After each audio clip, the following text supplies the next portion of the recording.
Hi friends, ఈరోజు మీకోసం agreement పెళ్లి పార్ట్ 4 మరి కథలోకి వెళ్తే ఆదివారం ఉదయం విక్రమ్ కొన్న కొత్త ఇల్లు నందిని నిలయంలో గృహప్రవేశానికి ఏర్పాట్లు జరుగుతున్నాయి. విక్రమ్ ఎంతో ఉత్సాహంగా ఒక పట్టు పంచ కట్టుకుని పూజారి గారితో కలిసి అన్ని దగ్గరుండి చూసుకున్నాడు.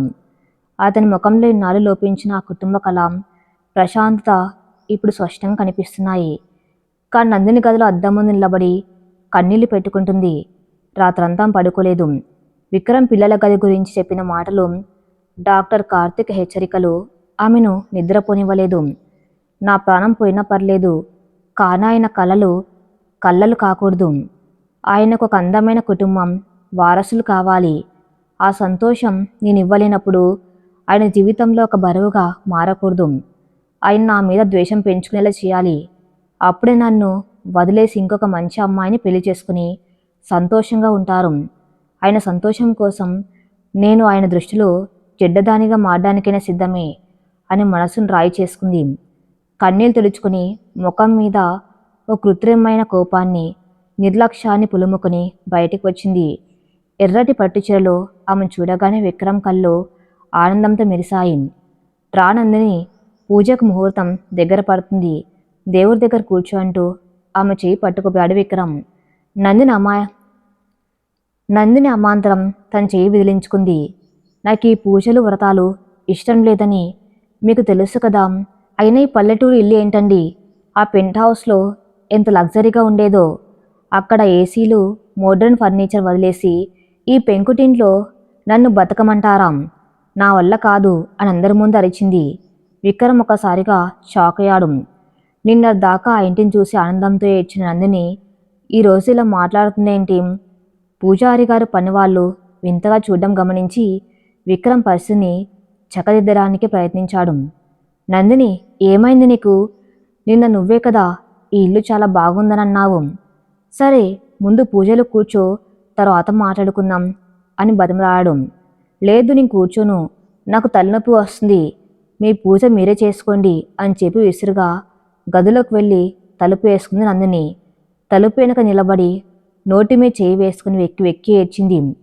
నన్ను క్షమించండి విక్రమ్ గారు, మిమ్మల్ని బాధపెట్టడం తప్ప నాకు వేరే దారి లేదు అని మనసులో క్షమాపణలు అడుక్కుంది. విక్రమ్ గుండెలో ఏదో తెలియని బాధ. తనకు నిజంగానే ఇల్లు నచ్చలేదా, లేక నేనేమైనా తప్పు చేశానా అనుకుంటూ భారంగా ఒంటరిగానే ఆ గృహప్రవేశ పూజ పూర్తి చేశాడు. సోమవారం ఉదయం కొత్త ఇంట్లో మొదటి రోజు. విక్రమ్ ఆఫీస్కి వెళ్ళడానికి రెడీ డైనింగ్ టేబుల్ దగ్గర కూర్చున్నాడు. ఎప్పట్లాగే నందిని తన చేత ఫిల్టర్ కాఫీ తీసుకువచ్చి ఇస్తుందని, ఒక ఆప్యాయమైన చిరునవ్వుతో తనకు వేడుకలు చెబుతుందని ఎదురు చూస్తున్నాడు. 10 నిమిషాలు గడిచినా ఆమె రాలేదు. ఆయనే స్వయంగా కిచెన్లోకి వెళ్ళాడు. నందిని అక్కడ లేదు. పని మనిషి సుజాత వంట చేస్తుంది. నందిని, ఏ సుజాత అని అడిగాడు విక్రమ్. అమ్మగారు ఇంకా లేవలేదు సార్, నిద్రపోతున్నారు. కాఫీ నేను తీసుకురానా అంది సుజాత భయపడుతూ. విక్రమ్ ఆశ్చర్యపోయాడు. ఎప్పుడు ఉదయం 6 గంటల కల్లా లేచి ఇల్లంతా దీపాలు పెట్టి తన కోసం కాఫీ చేసిన నందిని ఇంకా నిద్రపోతుందా? కంగారుగా ఆమె గదిలోకి వెళ్ళాడు. నందిని పడుకుని ఫోన్ చూసుకుంటుంది. నందిని, ఒంట్లో ఏమైనా బాగోలేదా? ఇంకా లేవలేదు అని ప్రేమగా అడిగాడు విక్రమ్ పక్కన కూర్చుంటూ. నందిని ఫోన్ పక్కన పెట్టి మొహం చిట్లించింది. నాకేం కాలేదు, నాకు నిద్ర వస్తుంది, పడుకున్నాను. అయినా నాకేమైనా పని మనిషి డ్యూటీ ఇచ్చారా ఏంటి? రోజు ఉదయాన్నే లేచి మీకు కాఫీలు ఇవ్వడానికి? మీ ₹1,00,00,000 అగ్రిమెంట్లో వంట చేయాలి అని ఎక్కడ లేదు కదా. నాకు బోరు కొడితే నా ఇష్టం వచ్చినప్పుడు లేస్తాను అంది కటువుగా. విక్రమ్కి ఏం అర్థం కాలేదు. ఆమె నోటి నుంచి ఆ అగ్రిమెంట్ ₹1,00,00,000 అనే మాటలు వినగానే అతనికి ఎవరో చెంప మీద కొట్టినట్లు అనిపించింది. తాను ఆ అగ్రిమెంట్ కాగితాలను చింపేసి ఆమెను తన ప్రాణంగా గుండెల్లో పెట్టుకుంటే ఆమె మళ్ళీ అదే కాగితాల గురించి మాట్లాడుతుంది. నందిని, ఏం మాట్లాడుతున్నావు నువ్వు? మన మధ్య అగ్రిమెంట్ ఇప్పుడు లేదు కదా. నువ్వు నా భార్యవి. అయినా నేను నిన్ను పని మనిషిలో ఎప్పుడు చూశాను అన్నాడు బాధగా. భార్య కాదో నాకు అనవసరం అండి. మీ డబ్బు ఇచ్చారు కాబట్టి నేనున్నాను. మీ ప్రేమ మాటలు వినడానికి నాకు ఆసక్తి లేదు. దయచేసి బయటకు వెళ్ళండి. నేను పడుకోవాలి అని దుప్పటి ముఖం మీద కప్పుకుంది నందిని. విక్రమ్ అలాగే నిశ్చేష్టుడై నిలబడిపోయాడు.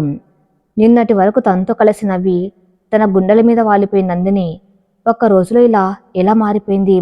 ఆ మంచు లాంటి ప్రవర్తన వెనక కారణమేంటి? అర్థం కాని ఒక మానసిక సంఘర్షణతో కడుపు నిండా భోజనం కూడా చేయకుండా ఆఫీస్కి వెళ్ళిపోయాడు విక్రమ్. దుప్పటి కింద నందిని కన్నీళ్లు ఏర్లై పారుతున్నాయి. ఆమె తన పెదవులను కొరుక్కుంటూ ఏడుపును ఆపుకునే ప్రయత్నం చేసింది. ఆయన పస్తులు వెళ్ళిపోయారు. నా దరిద్రపు మాటల వల్ల నా దేవుడు ఆకలితో ఆఫీస్కి వెళ్ళాడు. నన్ను క్షమించండి స్వామి అంటూ కుమిలి కుమిలి ఏడ్చింది. వారం రోజులు గడిచాయి. విక్రమ్కు నరకం అంటే ఎలా ఉంటుందో ఈ వారం రోజుల్లో తెలిసొచ్చింది. నందిని ప్రవర్తన నాటినాటికి తీసుకట్టినట్టుగా మారుతుంది. తనెంతో ప్రేమగా తీసుకొచ్చిన చీరలు పక్కన పడేసి ఇవి నాకు నచ్చలేదు, ఇంకా ఖరీదైనవి కావాలండం. తన ఆఫీస్ నుంచి అలసిపోయి వస్తే కనీసం పలకరించకుండా టీవీ చూస్తూ కూర్చోవటం. రాత్రిపూట తన దగ్గరికి వెళ్తే నాకు తలనొప్పిగా ఉంది, దయచేసి నన్ను డిస్టర్బ్ చేయకండి అని విసుక్కోవటం. విక్రమ్ సహనం నెమ్మదిగా నశిస్తుంది. అయినా సరే ఆమె తన కుటుంబం కోసం పడ్డ టెన్షన్ వల్ల అలా ప్రవర్తిస్తుందేమో అని సర్ది చెప్పుకుంటున్నాడు. ఆ రోజు సాయంత్రం ఆఫీస్ నుంచి వచ్చేటప్పుడు నందినికి ఇష్టమైన మల్లెపూలు, అలాగే జాతరలో ఆమెకు తను తొడిగిన మట్టి గాజులు లాంటివి కొన్ని కొత్తవి కొనుక్కొని ఇంటికి వచ్చాడు విక్రమ్. నందిని సోఫాల్లో కూర్చుని ఏదో మ్యాగజైన్ చూస్తుంది. విక్రమ్ నవ్వుతూ వెళ్ళి ఆమె పక్కన కూర్చుని ఆ గాజుల కవర్ ఆ ముందు పెట్టాడు. నందిని, ఆ రోజు జాతరలో నీ గాజులు తొడిగిన క్షణం నేను ఎప్పటికీ మర్చిపోలేను. నీకోసం మళ్ళీ అలాంటివి తీసుకువచ్చాను, నేనే వేస్తాను అనేంత ప్రేమగా అడిగాడు విక్రమ్. నందిని ఆ గాజుల కవర్ వైపు ఒక అసహకరమైన వస్తువులను చూసినట్లుగా చూసింది. ఆ మనసు లోపల ఆ గాజులను ముద్దరాలి అనిపిస్తుంది. కానీ తన ఆశను చంపుకొని కఠినంగా ప్రవర్తించింది. ఆ కవర్ని తీసి విసిరికొట్టింది. ఆ మట్టి గాజులు నేల మీద పడి పగిలిపోయాయి. ఏంటి విక్రమ్ గారు ఈ చీప్ పనులు? నేను ఒక బిలియనీర్ భార్యని, నాకు ఈ 30 రూపాయల మట్టి గాజులు తీసుకొస్తారా? నాకు డైమండ్ బ్యాంగిల్స్ కావాలి. నేను ఈ అగ్రిమెంట్కి ఒప్పుకున్నది లగ్జరీ లైఫ్ కోసం, అంతేకాని ఈ పల్లెటూరి గాజులు వేసుకుని మురిసిపోవడానికి కాదు. మీకెంతసేపు ఆ ముసలావిడ మాటలు, ఈ సెంటిమెంట్లు తప్ప ప్రాక్టికల్గా ఆలోచించడం రాదా అని అరిచింది. విక్రమ్ గుండె పగిలినంత పనైంది. అతని ప్రాణంగా ప్రేమించిన నందిని నోటి నుంచి చీపు, డైమండ్స్, లగ్జరీ లాంటి పదాలు వినడం అతనికి మింగుడు పడలేదు. పైగా తన నానమ్మను ఉద్దేశించి ఆమె అలా మాట్లాడడం అతనికి కోపాన్ని తెప్పించింది. నందిని, స్టాప్ ఇట్ అని గట్టిగా అరిచాడు విక్రమ్. తన కళ్ళల్లో ఎర్రటి జీరలు. నందిని ఉలిక్కిపడింది. కాంతన నటనను ఆపలేదు. నిలబడి అతని కళ్ళల్లోకి నిర్లక్ష్యంగా చూసింది. నేను ఒకప్పుడు డబ్బు కోసం ఆశపడేదాన్ని కాదు, నిజమే. కానీ మీ డబ్బు రుచి చూశాక నాకు నా పాత దరిద్రపు జీవితంలోకి వెళ్ళాలని లేదు. నా కుటుంబం అప్పులు తీరాయి. నా పేరు మీద ఈ ఇల్లు ఉంది, కానీ చాలదు. నాకు ఆ పెంట్ హౌస్ కూడా నా పేరు మీద రాసివ్వండి అని అడిగింది. విక్రమ్ ఆమెను నమ్మలేనట్లుగా చూశాడు. నువ్వు నా నందినివి కాదు. నా నందిని డబ్బు కోసం ఆశపడే రకం కాదు. ఆమె కేవలం ప్రేమను మాత్రమే కోరుకుంటుంది. నువ్వు నా జీవితంలోకి వచ్చిన దేవత నందిని. ఎందుకు ఇలా మాట్లాడుతున్నావు? నా ప్రేమలో ఏమైనా లోపం ఉందా? నేను నిన్ను ఏమైనా తక్కువ చేశానా అని అడిగాడు కళ్ళల్లో నీళ్లతో. ఆయన కన్నీళ్లు చూసి నందిని మనసు ముక్కలైంది. వెళ్ళి ఆయన కాళ్ళు పట్టుకుని మిమ్మల్ని బాధ పెడుతున్నాను, క్షమించండి అని ఏడవాలనిపించింది. కానీ డాక్టర్ మాటలు గుర్తుకొచ్చి తను కట్టుకున్న ముసుగును మరింత గట్టిగా లాక్కుంది. ప్రేమ దోమ లాంటి డైలాగులు సినిమాలు బాగుంటాయి విక్రమ్ గారు. నా ఉద్దేశం చాలా క్లియర్. మీరు కొనించిన ఆ స్టేషనరీ షాపు మీ పేరు మీద ఉంది. అది మా నాన్న పేరు మీద రిజిస్టర్ చేయండి. నాకు ₹1,00,00,000 నా పర్సనల్ అకౌంట్లో వేయండి. అప్పుడు నేను మీకు భార్యగా మీ అవసరాలు తీరుస్తాను అంది నందిని ఏ భావం లేకుండా. విక్రమ్కి విపరీతమైన కోపం, దుఃఖం ఒకేసారి ముంచుకొచ్చాయి. ఆమెను లాగి ఒక చెంపదెబ్బ కొట్టాలని చేయి పైకెత్తాడు. కానీ ఆమె మీద ఉన్న ప్రాణపదమైన ప్రేమ ఆ చేతిని ఆపేసింది. అతను నెమ్మదిగా చేతులు దించుకుని భయంకరమైన నిశ్శబ్దంతో ఆమె వైపు చూశాడు.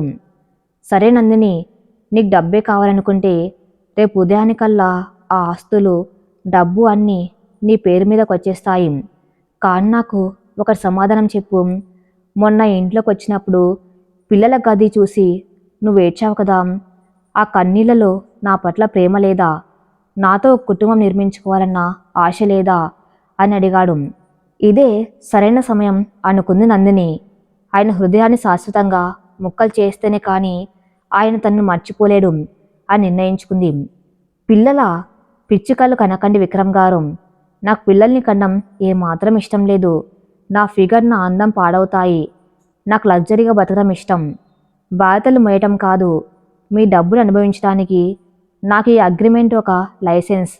పిల్లల్ని కని నా జీవితాన్ని మీ ఇంట్లో ఒక నర్సులా నాశనం చేసుకోలేను.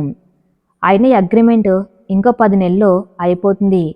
అప్పుడు నా ఆస్తులు తీసుకుని నేను వెళ్ళిపోతాను. మీకు పిల్లలు కావాలంటే ఎవరినైనా మీ స్థాయికి తగ్గ మోడల్ని తెచ్చుకొని కనండి. నన్ను వదిలేయండి అని నిష్కరంగా చెప్పేసింది. ఆ మాటలు విక్రమ్ గుండెల్లో బాంబులా పేలాయి. ఒకప్పుడు ప్రేమ అంటేనే స్వార్థమని నమ్మిన తను నందిని రాకతో తన నమ్మకాన్ని మార్చుకున్నాడు. కానీ ఇప్పుడు ఆమె కూడా తన స్వార్థం కోసమే తన జీవితంలోకి వచ్చిందని, తన ప్రేమ, భవిష్యత్తు కలలు అన్నీ ఆమె దృష్టిలో ఒక వెలకట్లేని వస్తువులే అని అర్థమైంది. అతను 2 అడుగులు వెనక్కి వేశాడు. అతని కళ్ళల్లోంచి నీళ్లు ధారగా కారుతున్నాయి. కంగ్రాట్స్ నందిని, నన్ను గెలిచావు.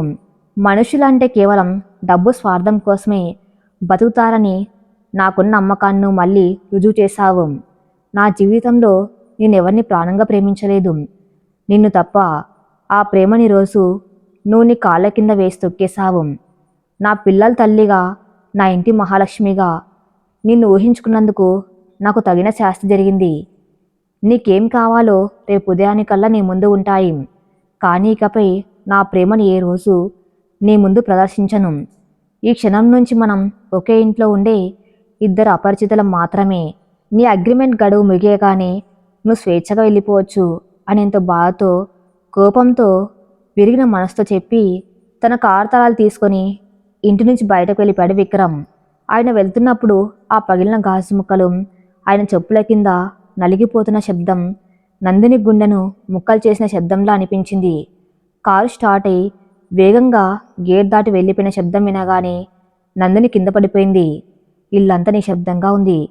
నందిని ఆ పగిలిన మట్టి గాజుల ముక్కలను తన చేతుల్లోకి తీసుకుంది. ఆ గాజుల పెంకులు ఆమె చేతులను కోస్తున్నా ఆమెకు ఆ నొప్పి తెలియటం లేదు. ఎందుకంటే ఆమె గుండెలో ఉన్న నొప్పి దానికంటే 1000 రెట్లు ఎక్కువ. నన్ను క్షమించండి విక్రమ్ గారు. నా వల్ల మీకు మనశ్శాంతి లేకుండా పోయింది. నా ప్రేమ మీకు ప్రాణం పోస్తుందనుకున్నాను. కానీ నా ఆరోగ్యం మీకు కన్నీళ్లను మాత్రమే ఇస్తుంది. నేను మీకు ఒక భార్యగా, ఒక తల్లిగా పూర్తి జీవితాన్ని ఇవ్వలేను. మీలాంటి మంచి మనసు ఎన్నో ఏళ్ళు ఒంటరితనాన్ని అనుభవించారు. ఇప్పుడు నా కోసం మళ్ళీ ఆ బాధను భరించకూడదు. నా మీద మీరు ద్వేషం పెంచుకుంటేనే రేపు నేను ఈ లోకం విడిచిపెట్టి వెళ్ళిపోయినప్పుడు మీరు త్వరగా కోలుకోగలరు. అందుకే ఇంతటి రాక్షసులు ప్రవర్తించాను అని ఏడుస్తూ ఆ పగిలిన గాజులను తన గుండెలకు హత్తుకుంది. ఆమె చేతుల్లోంచి కారుతున్న రక్తం ఆమె కన్నీళ్లతో కలిసి నేల మీద పడుతుంది. తన్ని ప్రాణంగా ప్రేమించిన భర్తను తనంతట తానే తన జీవితం నుంచి గెంటేయటం ఒక ఆడదానికి ఎంత నరకమో ఆ క్షణం నందిని అనుభవిస్తుంది. ఆయనకిచ్చిన బాధ ఆమె దహిస్తుంది. కానీ విక్రమ్ భవిష్యత్తు, ఆయన కోరుకున్న ఆ పసిపిల్లల కలలు బాగుండాలంటే తాను ఆయన జీవితం నుంచి శాశ్వతంగా వెళ్ళిపోవడమే కరెక్ట్ అని నిశ్చయించుకుంది నందిని. మరుసటి రోజు ఉదయం విక్రమ్ ఇంటికి రాలేదు. తరుణ్ ఆ ఇంటికి వచ్చాడు. అతని చేతిలో కొన్ని ఫైల్స్ ఉన్నాయి.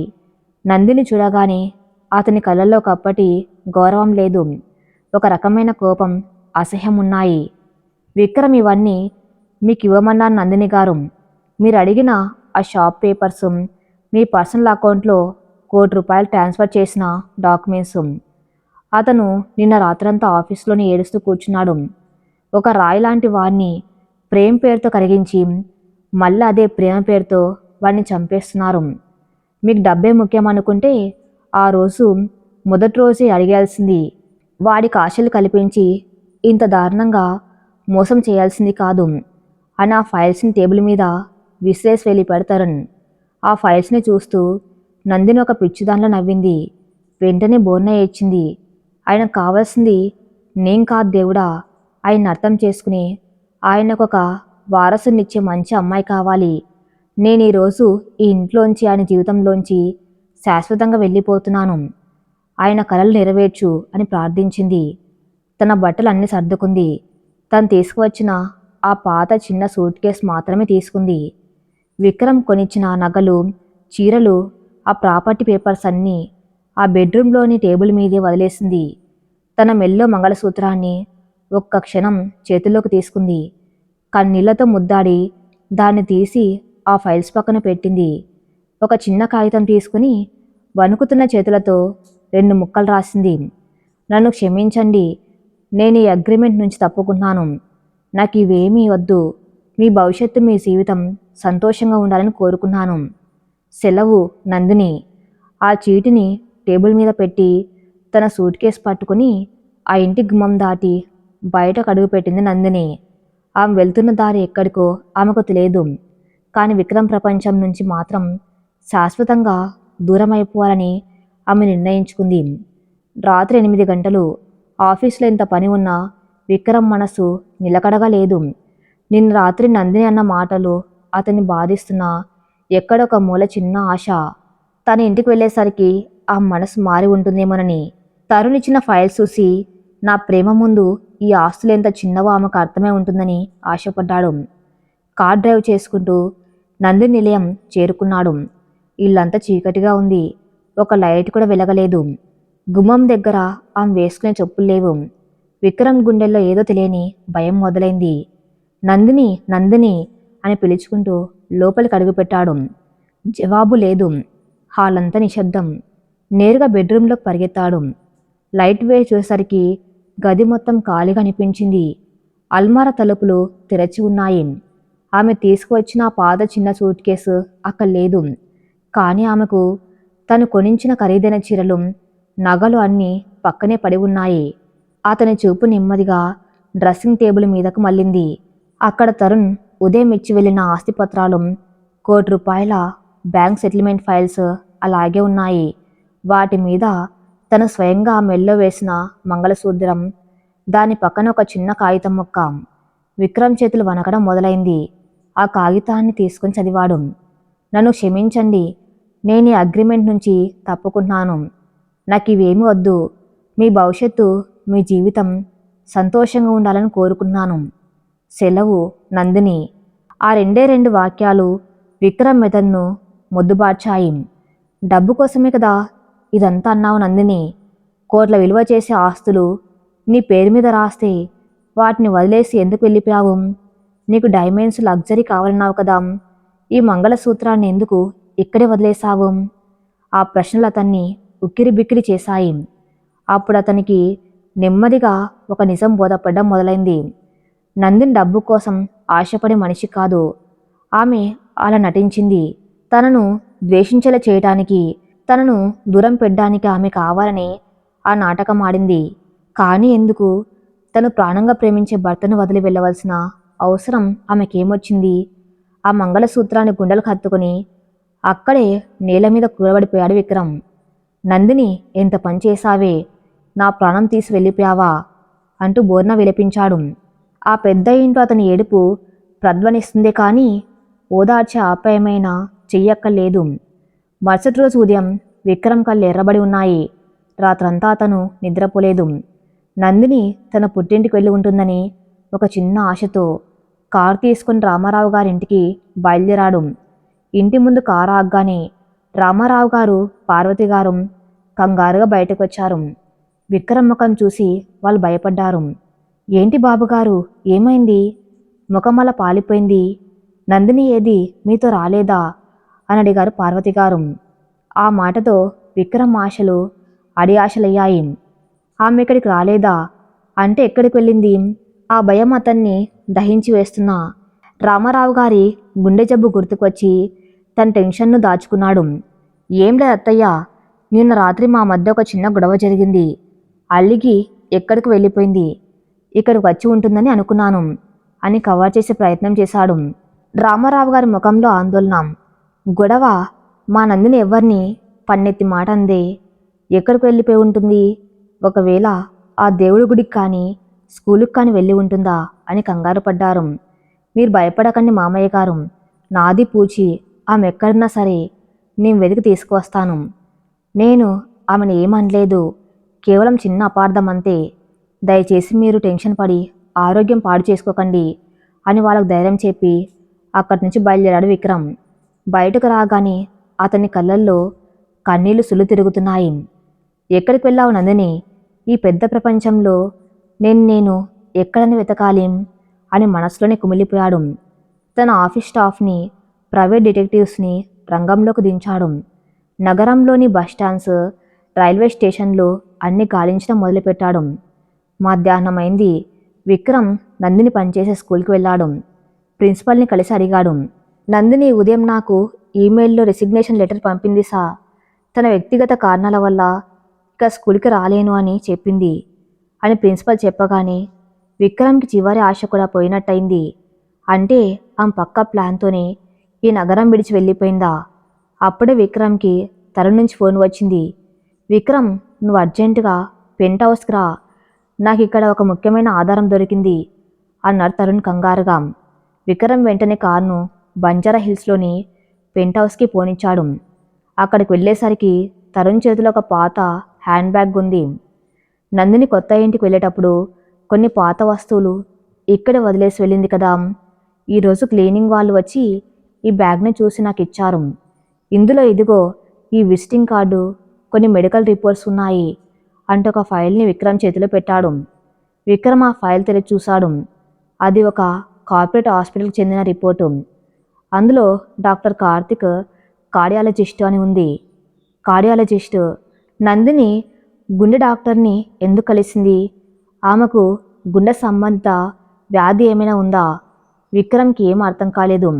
కానీ గత వారం రోజులుగా ఆ ముఖంలో కనిపిస్తున్న నీరసం, గుడికి వెళ్ళి వచ్చిన రోజు నుంచి ఆమె ప్రవర్తనలో వచ్చిన మార్పు అన్నీ డాక్టర్తో ముడిపడి ఉన్నాయని అతనికి అనిపించింది.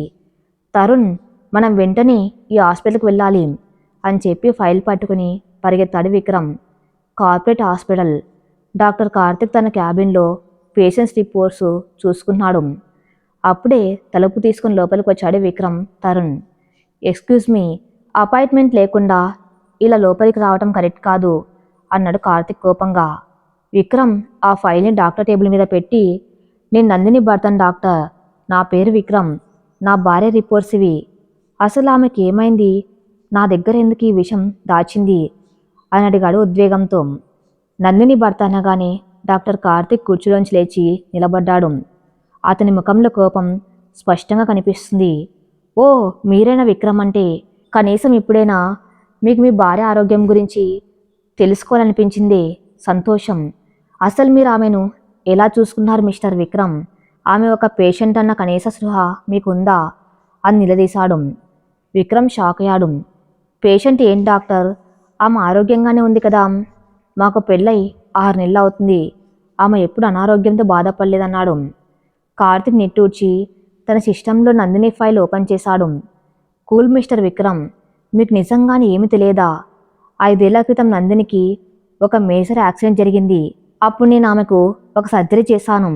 ఆ యాక్సిడెంట్ వల్ల ఆమె గుండె కవాటాలు తీవ్రంగా దెబ్బతిన్నాయి. జీవితాంతం మందులు వాడుతూ ఎలాంటి ఎమోషనల్ స్ట్రెస్ లేకుండా ప్రశాంతంగా బతికితేనే ఆమెకు ఆయుష్. కానీ మొన్న ఆమె నా దగ్గరకు వచ్చినప్పుడు చేసిన టెస్టుల్లో ఆమె గుండె పరిస్థితి బాగా క్షీణించిందని తెలిసింది. విపరీతమైన మానసిక ఒత్తిడి ఆమె వాల్స్ని డ్యామేజ్ చేసింది. విక్రమ్ కాళ్ళ కింద భూమి కాలుతున్నట్లు అనిపించింది. తను రాసిన అగ్రిమెంట్, తను ఆమెను ఒక వస్తువులో చూసిన విధానం, ఇవన్నీ ఆమెను ఎంత మానసిక క్షోభకు గురి చేశాయో అతనికి ఇప్పుడు అర్థమవుతుంది. తను ఆమె తండ్రి కోసం చేసిన సాయం అనుకున్నాడు, కానీ ఆమె ప్రాణాల మీదకు తెస్తున్నానని ఊహించలేకపోయాడు. కార్తిక్ మాటలు ఇంకా ఆపలేదు. అది మాత్రమే కాదు విక్రమ్, ఆమె పరిస్థితుల్లో తల్లి కావడం అనేది దాదాపు అసాధ్యం. ఒకవేళ ప్రెగ్నెంట్ అయితే డెలివరీ సమయంలో ఆమె ప్రాణాలు పోవటం ఖాయం. ఆ రోజు ఆమెకు ఈ నిజం చెప్పినప్పుడు నన్ను బతిమలాడింది, మీకు ఈ విషయం చెప్పవద్దని. ఆయన నన్ను ప్రాణంగా ప్రేమిస్తున్నారు. ఆయనకు వారసులు కావాలి. నేను పిల్లల్ని ఇవ్వలేను అని తెలిస్తే ఆయన తట్టుకోలేరు. నేను ఆయనకు భారం కాకూడదు అని వెక్కి వెక్కి ఏడ్చింది. తన ప్రాణాల కంటే మీ భవిష్యత్తు గురించి ఎక్కువ ఆలోచించింది మీ భార్య. అలాంటి దేవత లాంటి అమ్మాయిని మీరు ఒంటరిగా ఎందుకు వదిలేశారు అని అడిగాడు కార్తిక్. ఆ మాటలు విక్రమ్ గుండెల్లో బాంబుల్లా పేలాయి. గదిలో నిశ్శబ్దం అలుముకుంది. విక్రమ్కు గత వారం జరిగిన సంఘటనలన్నీ ఒక సినిమా రీల్లా కళ్ళ ముందు మెదిలాయి. కొత్త ఇంట్లో పిల్లలగా చూసి ఆమె ఏడ్చిన ఏడుపు ఆనందంతో కాదు, తన నిస్సహాయతను తలుచుకుని. డబ్బు కావాలి అని ఆమె అడగటం, తన మీద ఉన్న ప్రేమను చంపుకోవడానికి చేసిన నటన, పిల్లల్ని కన్నం ఇష్టం లేదు అని కఠినంగా మాట్లాడడం, తన మీద తనకు ఉన్న ద్వేషాన్ని పెంచడానికి వేసిన ముసుగు, ఆ మట్టి గాజులు పగలగొట్టినప్పుడు ఆమె కళ్ళల్లో కనిపించిన బాధ, ఆ తన గాజులు పగిలినందుకు కాదు, తన బంధం పగిలిపోతున్నందుకు.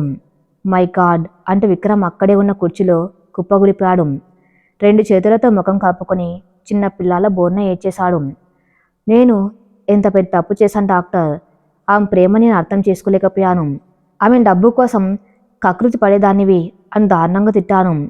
నా కోసం, నా భవిష్యత్తు కోసం ఆమె తన ప్రాణాలను పణంగా పెట్టింది. నా ద్వేషాన్ని మూటగట్టుకొని నన్ను ఒంటరిగా వదిలేసి వెళ్ళిపోయింది. నేను ఒక రాక్షసుని డాక్టర్. నా నందిని నేను దూరం చేసుకున్నాను అంటూ గుండెలు వీసేలా ఏడుస్తున్న విక్రమ్ని చూసి తరుణ్ కూడా కంటతడి పెట్టుకున్నాడు. హాస్పిటల్ నుంచి బయటకు వచ్చిన విక్రమ్ ఒక శిలలా మారిపోయాడు. అతని మనసంతా నందిని జ్ఞాపకాలే. ఆమె నవ్వు, ఆమె త్యాగం, ఆమె పడ్డ బాధ అన్నీ అతని ఉక్కిరి బిక్కిరి చేస్తున్నాయి. తరుణ్ అతని భుజం మీద చేయి వేశాడు.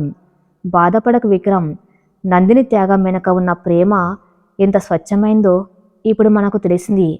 ఆమె ఎక్కడికి వెళ్ళి ఉంటుందో వెతుకుదాం. ఆమెను తీసుకువచ్చి మెరుగైన వైద్యం అందిద్దాం. అన్నీ సర్దుకుంటాయి అని ధైర్యం చెప్పాడు. విక్రమ్ కళ్ళు తుడుచుకుని తరుణ్ వైపు తీక్షణంగా చూశాడు. ఆ చూపులో ఇప్పుడు నిరాశ లేదు, ఒక బలమైన ఆత్మవిశ్వాసం, తీరని ప్రేమ ఉన్నాయి. పిల్లలు లేకపోతే జీవితం అయిపోతుంది తరుణ్, కానీ నందిని లేకపోతే నా ఊపిరి ఆగిపోతుంది. నాకు వారసులు వద్దు, నాకు ఏ బంధాలు వద్దు. నాకిక మిగిలిన ఏకైక బంధం నా నందిని మాత్రమే. ఆమెకు 100 ఏళ్ళు ఆయుష్ ఉందో, ఒక్కరోజు ఆయుష్ ఉందో నాకు అనవసరం. ఆమె బతికి ఉన్న రోజులు నా గుండెల్లో ఒక రాన్లా బతుకుతుంది. ఆమె ప్రాణాలు కాపాడుకోవడానికి నా ఆస్తి మొత్తం అమ్మేయడానికైనా నేను సిద్ధం. ప్రపంచంలో ఏ మూల ఉన్నా సరే నా భార్యను నేను వెతికి తీసుకువస్తాను అని గట్టిగా ప్రతిన పూనాడు విక్రమ్. వెంటనే తన ఫోన్ తీసి తన పరిచయాలన్నీ ఉపయోగించి పోలీసులకు, ప్రైవేట్ ఏజెన్సీలకు నందిని ఫోటోలు పంపించాడు. బ్యాంక్ అకౌంట్స్ ట్రాన్సాక్షన్ చెక్ చేయమని చెప్పాడు. మరోవైపు నందిని ఎక్కడికి వెళ్ళిందో ఎవరికి తెలియదు. బస్సులో కూర్చొని కిటికీలోంచి బయటకు చూస్తున్న ఆమె కళ్ళల్లో శూన్యం ఉంది. తన విక్రమ్ జీవితం నుంచి దూరంగా వెళ్ళిపోతున్నానన్న బాధ ఒకవైపు ఉంటే, ఆయన సంతోషంగా ఉంటారు అన్న తృప్తి మరోవైపు ఉంది. ఒక ఆర్టీసీ బస్సు అరకు బస్టాండ్లో వచ్చి ఆగింది. అందులోంచి నెమ్మదిగా కిందకు దిగింది నందిని. ఆమె చేతిలో ఆ పాత చిన్న సూట్ కేసు ఉంది. ఆమె ముఖంలో విపరీతమైన అలసట, కళ్ళల్లో నిద్రలేమి సుష్టంగా కనిపిస్తున్నాయి. హైదరాబాద్ నుంచి వైజాగ్, అక్కడి నుంచి అరకు. ఈ సుదీర్ఘ ప్రయాణం ఆ బలహీనమైన గుండెను మరింత అలసిపోయేలా చేసింది. ఇక్కడికైతే ఆయన నన్ను వెతుక్కుని రాలేరు, ఆయన భవిష్యత్తుకు నా నీడ కూడా తగలకూడదు అని తనలో తను అనుకుంటూ బస్టాండ్ బయటకు నడిచింది. ఆ ఊరి చివర ఉన్న ఒక చిన్న పల్లెటూరు ఆమె గమ్యం. అక్కడ రాంబాబు, సీతమ్మ అనే ఒక వృద్ధ దంపతులు ఒక పెంకుటింట్లో ఉంటున్నారు. వాళ్ళ పిల్లలు ఉద్యోగాల కోసం పట్నం వెళ్ళిపోయి ఏళ్ళు గడుస్తుంది. నందిని వాళ్ళ ఇంటికి వెళ్ళి తను ఒక అనాథనని, ఇక్కడ పిల్లలకు చదువు చెబుతూ ప్రశాంతంగా బతకాలని వచ్చానని చెప్పింది. ఆ వృద్ధ దంపతులు నందిని ముఖంలో ఉన్న అమాయకత్వాన్ని, స్వచ్ఛతను చూసి కాదనలేకపోయారు. రావమ్మా, మాకు ఆడపిల్లలు లేరు, నువ్వు మా కూతురు అనుకుంటాం. ఈ వెనక్ గదిలో ఉండు, నెలకింత అద్దెని ఇవ్వనక్కర్లేదు, కానీ మాకు ఆసరగా ఉంటే చాలు అని సీతమ్మ ఎంతో ఆప్యాయంగా నందిని లోపలికి ఆహ్వానించింది. ఆ చిన్న గదిలో తన సూట్ కేసు పెట్టి నేల మీద చాపరుచుకొని కూర్చుంది నందిని. చుట్టూ ఉన్న నిశ్శబ్దం ఆమెను విక్రమ్ జ్ఞాపకాల్లోకి నెట్టేసింది. ఆయన కళ్ళు, ఆయన చూపించిన ప్రేమ తన కోసం ఆయన కట్టిన నంది నిలయం అన్ని కళ్ళ ముందు కదులుతున్నాయి. నన్ను క్షమించండి విక్రమ్ గారు, నా ప్రేమ మీకు ప్రాణం పోస్తుందనుకున్నాను. కానీ నా జబ్బు మీకు కన్నీళ్లు మాత్రమే ఇస్తుంది. మీరు నా మీద కోపంతో నన్ను మర్చిపోయి కొత్త జీవితం మొదలుపెట్టాలి అని మనసులోనే అనుకుంటూ కన్నీళ్లు పెట్టుకుంది. అరకు లోయలో నందిని జీవితం నెమ్మదిగా సాగుతుంది. రోజులు గడుస్తున్నాయి. ఆమె దినచర్య అంతా ఆ పల్లెటూరు వాతావరణానికి పరిమితమైంది. ఉదయాన్నే లేచి సీతమ్మకు వంటలో సాయం చేయటం, ఆ తర్వాత ఇంటి బయట ఉన్న పెద్ద చెట్టు కింద ఆ ఊరి పిల్లలందరినీ పోగు చేసి వాళ్ళకు ఉచితంగా చదువు చెప్పటం. పిల్లల మధ్య ఉన్నప్పుడు మాత్రమే నందిని పెదవులపై ఒక చిన్న చిరునవ్వు కనిపిస్తుంది. కానీ ఆమె శరీరం మాత్రం రోజు రోజుకి క్షీణిస్తుంది. డాక్టర్ కార్తిక్ చెప్పినట్టుగానే ఆమె హార్ట్ వాల్స్ పనితీరు మందగించింది. కొంచెం దూరం నడిచినా ఆయాసం రావటం, గుండెలు అప్పుడప్పుడు సూదులతో గుచ్చినట్టుగా నొప్పి రావటం ఆమెకు దైనందిన చర్యగా మారిపోయింది. ఒకరోజు సాయంత్రం పిల్లలకు పాఠాలు చెబుతూ ఉండగా నందినికి అకస్మాత్తుగా తీవ్రమైన గుండె నొప్పి వచ్చింది.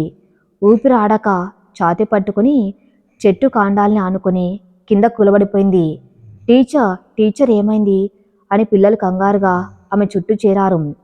సీతమ్మ పరిగెత్తుకుంటూ వచ్చి ఏమి తల్లి ఏమైంది అంటూ నీళ్లు తెచ్చి ఆ ముఖం మీద చల్లింది. కొద్దిసేపటికి నందిని ఆయాసపడుతూ కళ్ళు తెరిచింది. ఏం లేదు అత్తయ్య, కొంచెం నీరసంగా ఉండి తల తిరిగింది అంతే, ఇప్పుడు బాగానే ఉంది అని అబద్ధం చెప్పి నెమ్మదిగా లేచి తన గదిలోకి వెళ్ళిపోయింది. గదిలోకి వెళ్ళగానే తలుపు వేసుకుని మంచం మీద పడిపోయి కుమిలి కుమిలి ఏడ్చింది. నా సమయం దగ్గర పడుతుంది విక్రమ్ గారు, నా ఊపిరి ఆగిపోయేలోపు ఒక్కసారైనా మిమ్మల్ని దూరం నుంచి అయినా చూడాలని ఉంది.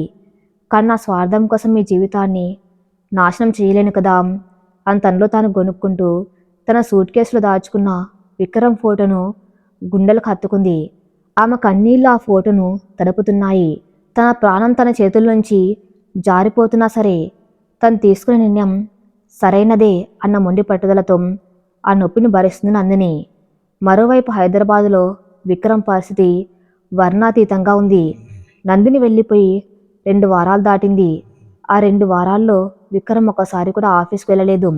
అతని ముఖం నిండా పెరిగిన గడ్డం, నిద్రలేని కళ్ళు, చింపిరి జుట్టు ఒకప్పటి బిలియనీర్ బిజినెస్ మ్యాన్లా కాకుండా ఒక పిచ్చివాళ్లా మారిపోయాడు. ఆ పెంట్ హౌస్ హాల్లో కూర్చుని నందిని వదిలేసి వెళ్ళిన మంగళసూత్రాన్ని చూస్తూ గంటల తరబడి గడుపుతున్నాడు. నువ్వెందుకు నా దగ్గర నిజం దాచావు నందిని? నీ జబ్బు గురించి తెలిస్తే నేను నిన్ను వదిలేస్తానుకున్నావా? లేక నేను బాధపడతానని దూరమయ్యావా? నువ్వు లేకుండా నేను బతకగలను అనుకోవడం నీ మూర్ఖత్వం అని ఆ మంగళసూత్రంతో మాట్లాడుకున్నాడు. తరుణ్ లోపలికి వచ్చాడు. విక్రమ్ పరిస్థితి చూసి అతని కన్నీళ్లు ఆగలేదు. విక్రమ్, ఏంట్రా ఈ అవతారం? 2 రోజుల్లో కనీసం పచ్చి మంచినీళ్ళు కూడా తాగలేదు. ఇలాగైతే నందిని దొరికేలోపు నీ ప్రాణాలు పోతాయిరా అన్నాడు బాధగా. విక్రమ్ నవ్వి, నా ప్రాణం నా దగ్గర ఎక్కడుంది తరుణ్? అది నా నందినితో పాటే వెళ్ళిపోయింది. నా గుండె చెప్పుడు ఆ మడుగులతో పాటు ఆగిపోయింది. అయినా నా భార్య ఏమైపోయిందో ఏంటో, ఏ స్థితిలో ఉందో అన్న భయం నన్ను దహించేస్తూ ఉంటే నాకెలా భోజనం సహిస్తుందిరా అన్నాడు గద్గద స్వరంతో. పోలీసులు డిటెక్టివ్స్ వెతున్నారు కదరా, ఖచ్చితంగా ఏదో ఒక ఆధారం దొరుకుతుంది అని ఓదార్చాడు తరుణ్. అప్పుడే విక్రమ్ ఫోన్ మోగింది. అతను నియమించిన ప్రైవేట్ డిటెక్టివ్ నుంచి కాల్. విక్రమ్ వెంటనే ఫోన్ లిఫ్ట్ చేశాడు. సార్, ఒక చిన్న క్లూ దొరికింది. మేడంగా సికింద్రాబాద్ రైల్వే స్టేషన్లో ఉన్న సీసీటీవీ ఫుటేజ్లో కనిపించారు. ఆమె విశాఖపట్నం వెళ్ళి గోదావరి ఎక్స్ప్రెస్ ఎక్కినట్టు కన్ఫర్మ్ అయింది. వైజాగ్లో కూడా మా టీం ఎంక్వైరీ చేసింది. బస్టాండ్లో ఒక టికెట్ కౌంటర్ దగ్గర ఆమె అరకు లోయకి బస్ టికెట్ తీసుకున్నట్టు తెలిసింది అని చెప్పాడు డిటెక్టివ్. అరకు విక్రమ్ కళ్ళల్లో ఒక చిన్న ఆశ రేకెత్తింది. ఆ చీకటి గదిలో ఒక చిన్న వెలుతురు రేఖ కనిపించినట్లు అనిపించింది.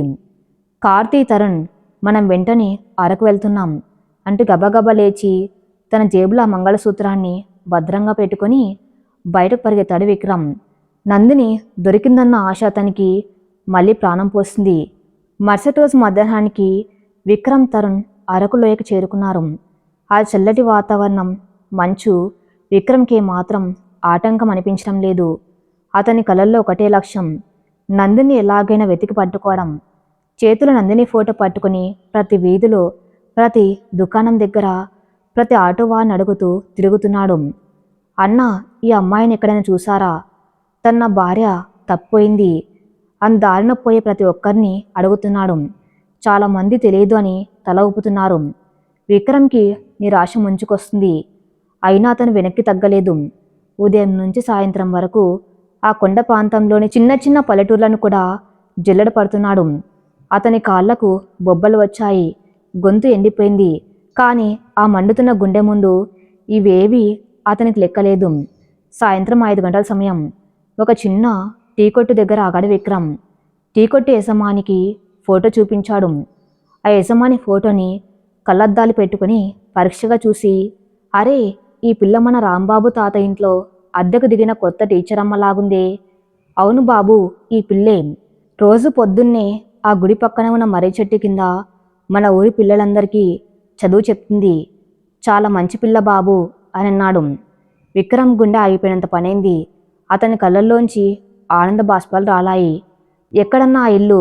దయచేసి చెప్పవా అని ఆ యజమాని చేతులు పట్టుకున్నాడు. ఇక్కడికి 1 కిలోమీటర్ దూరం ఉండిద్ది బాబు. ఆ కుడి పక్కన ఉన్న మట్టి రోడ్డు గుండా వెళ్తే ఊరి చివర కనిపిస్తుంది అని దారి చూపించాడు. విక్రమ్ ఒక క్షణం కూడా ఆలోచించకుండా ఆ మట్టి రోడ్డు గుండా పరిగెత్తడం మొదలుపెట్టాడు. కారులో వస్తున్న తరుణ్ కూడా వదిలేసి తన భార్యను చూడాలన్న తపనతో పిచ్చి వాళ్ళ పరిగెత్తున్నాడు. వస్తున్న నందిని, నిన్న మృత్యువు నుంచి, ఈ ఒంటరితనం నుంచి లాక్కపోవడానికి వస్తున్నాను అని అతని మనసు అరుస్తుంది. మరి తర్వాత ఏం జరగబోతుందో, నందిని విక్రమ్తో పాటు వెళ్ళిపోతుందో లేదో నెక్స్ట్ పార్ట్లో చూద్దాం.